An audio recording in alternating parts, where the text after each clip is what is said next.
मग तो राजा प्रजा, प्रजा म्हणजे कोण? प्रजा म्हणजे कोण?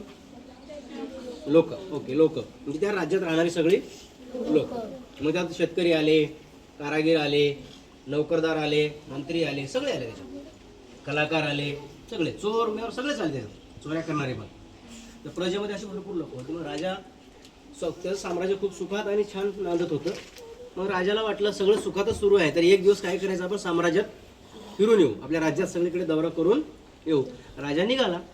त्याने रथ घेतलं, गाड्या घेतल्या, सोबत माणसं घेतली, जेवणाचं सामान घेतलं आणि निघाला. आठवडाभर आता दौऱ्यावर जायचं. राजा दौऱ्यावर गेल्यानंतर राजदरबारात आणि महालामध्ये राणी एकटीच आणि काही दासी होत्या आणि काही शिपाई होते. त्या शिपायांना बाहेरचा पहारा दिल्यानंतर राणी एकदम निवांत होत्या. पहिले 2 दिवस राजवाड्यामध्ये सतत कोणी ना कोणीतरी काहीतरी मागायसाठी येत होता. कोणी भिक्षा मागायला, कोणी दान मागायला, कोणी मदत मागायला. महाराज नव्हते, हे सगळं काम महाराणी बघत होत्या. मग महाराणी सगळं बघत असताना महाराणी त्यांना कधी पैसे, कधी सोने, कधी नाणे, कधी धान्य, कपडा अशी मदत करत होत्या. मग त्याच्यामधून बाहेर लोकांमध्ये ख्याती अशी झाली की महाराज दरबारात नाहीत, महाराणी सगळ्या गोष्टी पाहतात आणि राजवाड्यामध्ये फार मोठ्या प्रमाणात संपत्ती आहे. मग त्याच गावामध्ये, त्याच राजधानीच्या शहरामध्ये काही चोर राहत होते. 5 चोर होते. त्या 5 चोरांनी ठरवलं की आता आपण काय करायचं, राजवाड्यात काय करायची, चोरी करायची. महाराणी एकट्याच आहेत आतमध्ये. आपण काहीतरी निमित्ताने, काहीतरी मागण्याच्या ह्याच्यातून आपण आज जायचं आणि राजवाड्यात चोरी करायची, महाराणीला कळू द्यायचं नाही. आणि 5ही चोर हुशार होते. त्यांनी बरोबर राजवाड्यात प्रवेश मिळवला. रात्रीची वेळ होती, महाराणी झोपलेल्या होत्या आणि चोर महालात शिरले. पण महाराणी फार हुशार होत्या, कारण त्यांना माहित महाराज जर राजवाड्यात नाही आहेत तर अशा काही गोष्टी अनवेळी आपल्यावर येऊ शकतात, संकट येऊ शकतात. म्हणून त्यांनी हुशारी करून ठेवली होती. त्यांनी त्यांच्या महालाच्या तिजोरीच्या बाजूला असे 5 पिंजरे लावलेले होते. ते माणूस जाताना त्यात जाईल सहज, पण बाहेर येता येणार नाही. 5ही चोर आत गेले. त्यांनी पाहिजे तेवढी संपत्ती सगळी गोळा केली, सगळे गाठोडे बांधले आणि आता बाहेर निघायला तयार झाले. जसे ते बाहेर आले तसे दरवाजावरचे खटके ठाकाठाक असे लागून गेले आणि ते 5ही चोर पिंजऱ्यात अडकले. मग महाराणीने ही गोष्ट कोणाला कळूच दिली नाही. त्यांनी त्यांच्या दासी आणि आतल्याच काही गोपनीय शिपायांना घेऊन त्या 5ही जणांना 5 गोंडींमध्ये बांधून टाकलं. आता साम्राज्यात कोणाला कळू द्यायचं नव्हतं, कारण राजवाड्यात चोरी झाली. पुन्हा दुसरा कोणीतरी महाराज येईपर्यंत हल्ला करेल, लोकांना कळेल की राजवाड्यामध्ये सुरक्षा नाही. मग महाराणीने विचार केला, ह्या 5 लोकांचा कडेलोट करायचा आहे, पण कोणाला खबर लागू द्यायची नाही. ते 5ही गाठोडे महाराणीने आपल्या सिंहासनाजवळ ठेवले आणि लोकांना सांगितलं हे दान द्यायचे. ज्याला जास्त गरज असेल, कोणी असा आला तर हे 5 गाठोडे आपण त्यांना दान देणार आहोत. आणि 5 चोरांना त्यात त्याने बांधून ठेवलं. मग एके दिवशी तिथून एक फकीर चालला होता, ज्याच्याकडे काहीच खायला नव्हतं. तो भिक्षा मागत चालला होता, भीक मागत. मग महाराणीने त्याला बोलवलं आणि सांगितलं, तुम्ही दिवसभरात किती भीक मागता? ते म्हणले 50-60 रुपये माझे मला मिळतात, तेवढ्यात माझं भागतं, काही कधी कधी उपाशी झोपतो. महाराणी म्हणाल्या, माझं एक छोटंसं काम आहे, माझ्याकडे एक गाठोड आहे. त्यांनी एकच गाठोडं दाखवलं. महाराणी हुशार होत्या. एक गाठोडं आहे, हे गाठोडं नदीत विसर्जन करायचं आहे, पण लक्षात ठेवायचं या गाठोड्यात जे काही वस्तू आहे ती परत आली नाही पाहिजे. जर ती परत आली तर तुला बक्षीस मिळणार नाही, मी तुला 500 रुपये देईन.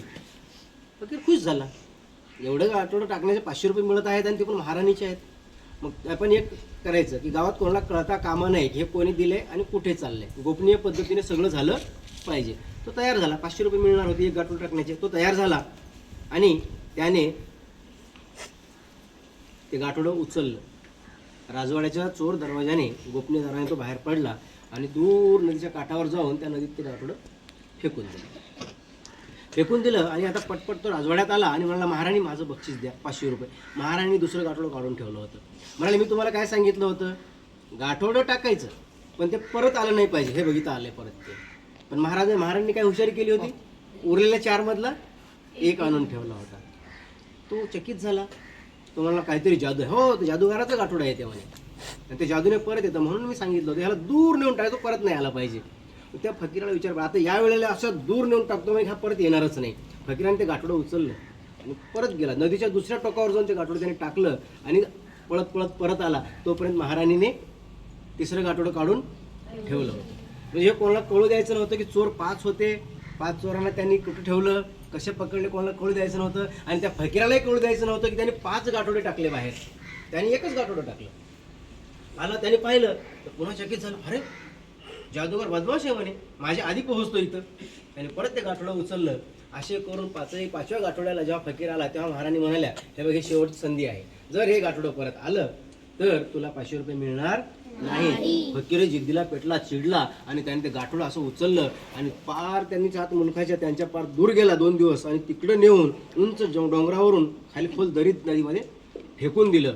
जसा तो मागे वळला तसंच त्या नदीतून एक संन्यासी वर धावत येताना त्याला दिसला आणि परतून पाहिलं तर त्याला वाटलं की हेच गाठोड्यातलं संन्यासी आहे, प्रत्येक वेळी माझ्या आधी पोहोचतो, हा लपून राहिला. जेव्हा तो संन्यासी आला त्याला त्यांनी पकडलं, आता जातो का माझ्या पुढे हातपाय बांधले आणि त्याला उचलून त्यांनी पुन्हा खाली टाकून दिलं. आता मात्र फकीर निश्चित झाला की बाबा आता आपण ते गाठोडं पुन्हा परत फेकलेलं आहे, आता कोणी येणार नाही. आणि तो धावत धावत दरबारात आला.